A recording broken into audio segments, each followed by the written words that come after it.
Hello guys, and welcome back to another video on Tutorial Guru. Today we're going to be teaching you how to send a friend request on Facebook. But before getting started, remember to support our channel, hit the like button, subscribe, and turn on your notification bell so that you get notified every time we post a new video. Without further ado, let's get started. Go ahead and open your Facebook application. Now, first of all, to be able to send a friend request to someone, you must first know their username. Unless they're on your suggested friends list, you must know their username on Facebook.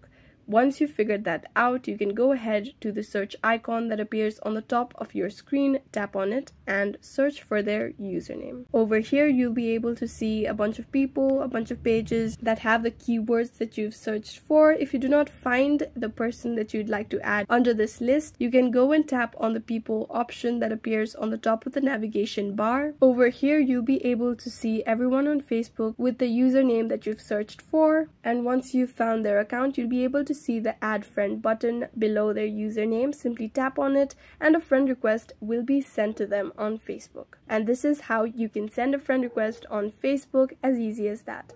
I hope this video was useful. If you have any questions, let us know in the comments down below, and thanks for watching.